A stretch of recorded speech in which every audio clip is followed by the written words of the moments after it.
Quick disclaimer, information in this podcast is for general informational purposes only and is not intended to be treated as medical advice. Always consult with your healthcare team before making changes to your diet, lifestyle, supplementation, or medication. It's often tossed around that prediabetes is just one thing. One diagnosis, one path, one outcome. But what if I told you there's more than one type of prediabetes?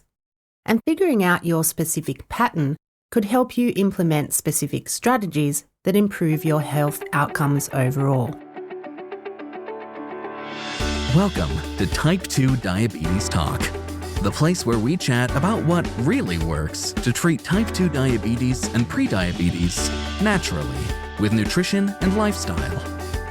If you're looking to optimize blood sugar and A1C, lose weight, reduce medications, and improve your overall health, this is the place to be. Now, here's your host, Type 2 Diabetes Nutrition Specialist, Dr. Jedha. Hello, wonderful people. Dr. Jedha here, and today we're exploring something most people aren't told about when they're diagnosed with prediabetes: phenotypes, or in simpler terms, the different types of prediabetes. In most cases, prediabetes is seen as a one-size-fits-all condition. Yes, it's true, the diagnosis may be the same, but the fact is your body might be struggling in a completely different way than someone else who also has prediabetes. Yes, the treatment of prediabetes with nutrition and lifestyle will be similar for everyone, but if you can pinpoint what kind of prediabetes you have, it can help you focus on specific strategies that can help you get results faster or to improve your results in situations where you might feel stuck or on a plateau. This is a really empowering concept. Understanding your phenotype gives you a clearer picture of what's really going on with your blood sugar, a more personalised way to approach treatment, whether it's through food, exercise, specific supplements, or daily routines. And in many cases, it can help you prevent or even reverse the trend toward type 2 diabetes. And no, this isn't just academic, this is real-world, actionable stuff that can help you feel more confident and in control. Let's start with the word phenotype. I know it sounds like something from a science lab, but a phenotype is just a fancy way of saying your body's specific traits, how it behaves and responds based on your biology, environment, and lifestyle.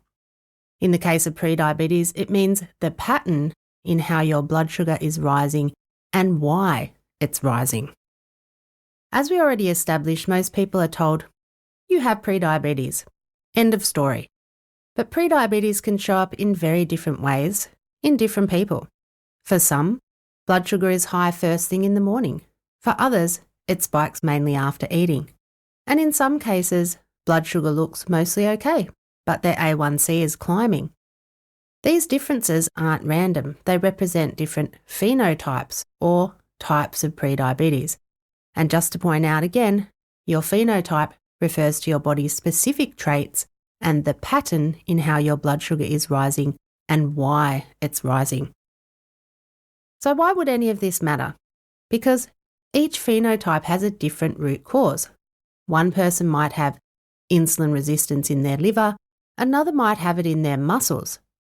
Of course, addressing prediabetes through nutrition and using programs like our Prediabetes Reset program, most people with prediabetes can get back to normal glucose in around 4 to 6 months. This is common despite people's type because we address multiple factors in our program and nutrition is your primary treatment strategy. But there might also be a missing key that unlocks your personal progress. So the powerful part in understanding your type is that you can focus on specific solutions that target the core of the issue, and we're going to explore some of those strategies later. For now, let's walk through the 4 most common types of prediabetes. You might even start to recognise yourself in one or more of these patterns. And remember, we're talking about the pattern in how your blood sugar is rising and why it's rising. So there are 4 main types of prediabetes, or phenotypes, that researchers and clinicians have identified. These are based on your lab results, specifically fasting glucose, post-meal glucose, that's usually tested with an oral glucose tolerance test, but of course you can test these two factors at home as well, your fasting glucose and your post-meal glucose. And then there's also the hemoglobin A1C or HbA1c. So the first type of prediabetes is isolated impaired fasting glucose. This is when your fasting blood sugar is high, but post-meal glucose could look okay. This type usually points to a problem with how your liver is managing sugar. Here's what happens. Overnight, your liver starts releasing glucose into your bloodstream.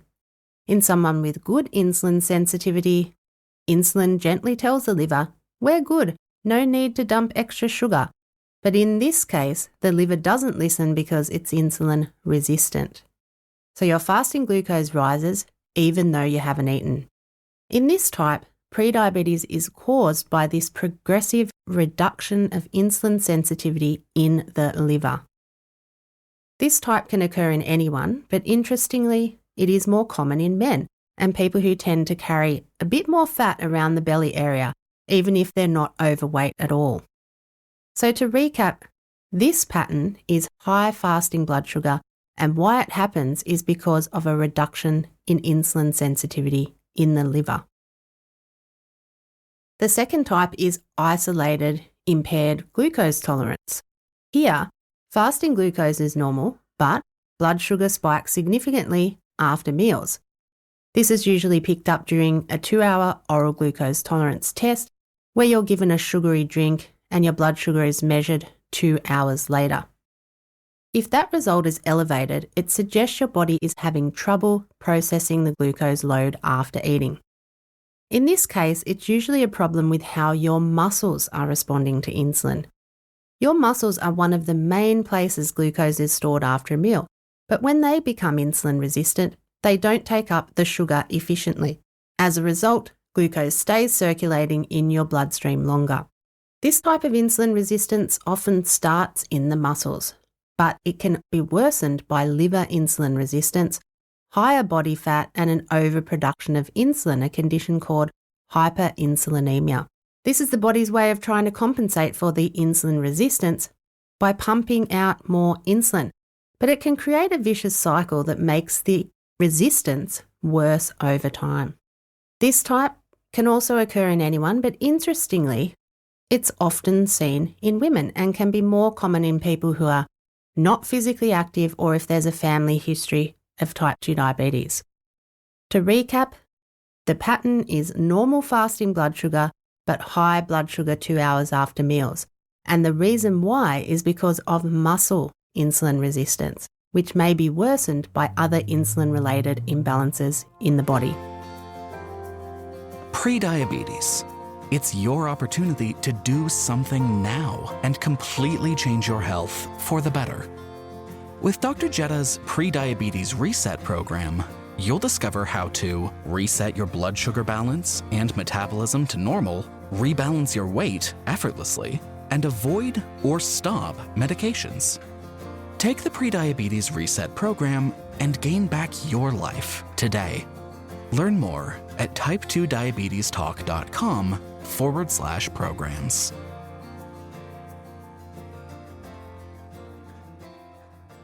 The third type is combined impaired fasting glucose and impaired glucose tolerance. This is where both your fasting glucose and your post-meal glucose are high. In this type, your liver is insulin resistant, which causes high fasting glucose, and your muscles are also insulin resistant, which leads to high blood sugar after meals. That means your body has multiple systems struggling to manage glucose properly. To compensate, your pancreas is often working overtime, producing more and more insulin in an effort to bring blood sugar down. That's the hyperinsulinemia. This creates a vicious cycle. High blood sugar worsens insulin resistance, high insulin worsens insulin resistance keeps blood sugar high, and then you add in weight gain or excess abdominal fat, and the whole system becomes even more unbalanced. This combination, resistance in both the liver and the muscles, plus increased insulin demand is considered the highest risk phenotype for progressing to type 2 diabetes. But that doesn't mean it's too late. It just means the body needs more support and more targeted action to start reversing the trend.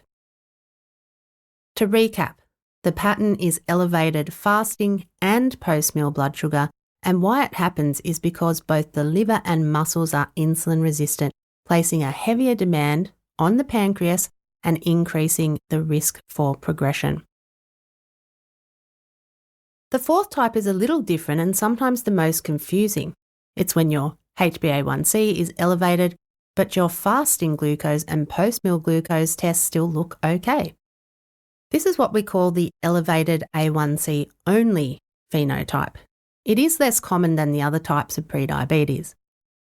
A1C reflects your average blood sugar levels over the past few months. So when it's high but other results look normal, it can raise a lot of questions. According to research, there are a few possible explanations.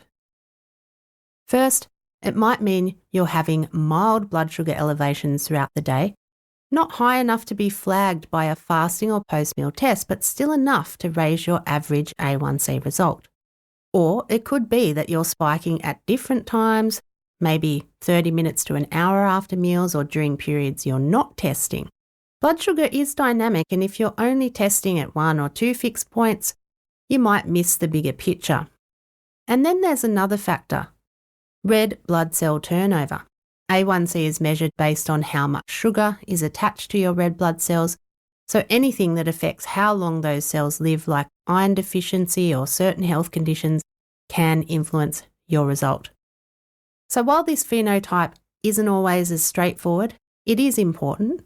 It can be an early sign that something's shifting metabolically, and because it's based on a 2 to 3 month average, it's still a strong signal that your glucose control may need attention, even if spot checks look fine. To recap, the pattern is a raised A1C despite normal glucose tests, and the reason could be subtle but consistent elevations in blood sugar or other factors influencing the average. It's a signal to look a little deeper and start making some supportive changes early. Okay, so you might be wondering, this is all really interesting, but how does it actually help me? The answer is it helps by making your choices more targeted, more effective, and a whole lot less confusing. Let's say your fasting glucose is always high, but your post-meal numbers aren't too bad. If you understand that your phenotype is isolated impaired fasting glucose, you can focus on strategies that lower overnight liver glucose production, like adjusting your dinner timing, modifying your evening meal by reducing carbs, and including more protein. You could explore different eating windows or specific science-backed supplements. So if you're one of our members, you can find the Lower Fasting Blood Sugar Health Map with your guides, and this will guide you step by step on what to do to lower your morning levels. But let's say your fasting is fine and it's your post-meal numbers that go through the roof. That points to impaired glucose tolerance, and now you know your muscles aren't handling glucose well. So your focus could shift to walking after meals, modifying your macronutrient intake, focusing on specific micronutrients, vitamins and minerals that support your phenotype, and working on building muscle over time. So if you're one of our members with this type, use the monthly member check-ins to troubleshoot the specific steps you can take to address your unique situation. And of course, you can explore the members' library for lots of resources as well. The point is, nutrition is your primary treatment strategy for prediabetes, regardless of your type. But then there are specific targeted steps you can take depending on your type of prediabetes. Before we look at how you can figure out your phenotype, let's hear a testimonial from one of our members. Jeanette said, "I'm so excited. Received my 3-month A1C result this morning. 5.6. I'm out of the diabetes range. Previously, it was 6.3. This motivates me to keep going with what I'm doing and stay out of the diabetes range. I can't thank DMP enough. This is such a big deal to me. So, how can you figure out your phenotype? You don't need fancy tests or genetic screening to get started. In most cases, your routine blood work already gives you the clues. And of course, you can use glucose monitoring at home to try to figure this out for yourself. So here's what you can do. Look at your fasting glucose. Is it consistently above 100 milligrams per deciliter, 5.6 millimoles? That points to impaired fasting glucose, likely an issue with liver insulin resistance. Check your A1C. If it's between 5.7 and 6.4% and fasting glucose is normal, you might be in that elevated A1C only group. Or you might be spiking after meals without realising it. Consider post-meal testing. If you have a glucometer, try checking your blood sugar 2 hours after a typical meal. If your glucose is going above 140 milligrams per deciliter or 7.8 millimoles per litre and taking a while to come down, you could be dealing with post-meal glucose intolerance related to muscle insulin resistance. Now, you might be thinking, wait, I've got high fasting blood sugar and high A1C. It's very common to see overlapping patterns, of course, especially once you've received a diagnosis. You might see high A1C and post-meal spikes or high A1C with a mix of impaired fasting glucose and impaired glucose tolerance. That's why phenotyping should be used as a guide, not a box. Remember, these are patterns that can help us determine why certain things are occurring in your body. So let's look at a scenario. When someone has a high A1C, that tells us there's a sustained glucose elevation happening over time. But A1C doesn't tell you when the highs are happening. That's where that additional data, like your fasting or your post-meal testing, gives you context. So if someone has A1C between 5.7 to 6.4% and 2-hour post-meal glucose above 140 or 7.8, this would point toward impaired glucose tolerance being a major contributor to the elevated A1C. Now, if their fasting glucose is also elevated, we're probably looking at combined impaired fasting glucose and impaired glucose tolerance, which makes the A1C elevation easier to understand. It's being pushed up from both ends, fasting and post-meal. Perhaps a better way to think about this is by asking, what is driving up my A1C? Is it fasting glucose, post-meal spikes, or both? Map your type to the pattern. What matters is identifying what's driving your blood sugar up and then targeting your action toward that. If your numbers are high in the morning, that's a liver issue. We can focus on improving liver function and liver insulin sensitivity. If they spike after meals, that's muscle resistance. If they're high all the time, you might need to address both. That's exactly why we provide tools and support in our membership programs. Whether you're just starting to track your numbers or you've been trying to lower your A1C for a while, there is a way forward that actually makes sense for your body, and we can help you figure out exactly what to do. So let's wrap this up. Prediabetes isn't a single condition. It's a collection of patterns, different ways that your body might be struggling to manage blood sugar. And when you understand your pattern, your phenotype, it can help you plan a clearer path forward. You can start making decisions that are more focused, more effective, and experience a whole lot less frustration. Whether your fasting glucose is high, your numbers spike after meals, your A1C has crept up, or you're just trying to make sense of it all, there's always a next step. And while all this can sometimes seem complicated, the most important thing is you just need the right starting point for where you're at now. And that's what I hope you take away from today's episode. A better understanding of your own body and a little more confidence to take the next step, whatever that looks like for you. And if you want more guidance and support tailored to your own results, please head to our website to explore our programs and services. We'd love to see you join us as a member. If you are one of our members, remember there is a wealth of information and resources at your fingertips anytime you need them, and you can use the monthly member check-ins to ask specific questions so we can help you take that targeted action specific to you. Until next time, take care of yourself and keep taking those small steps forward. Dr. Jedha, over and out. Thanks for tuning in to Type 2 Diabetes Talk. Please subscribe to the show on your favorite podcast platform.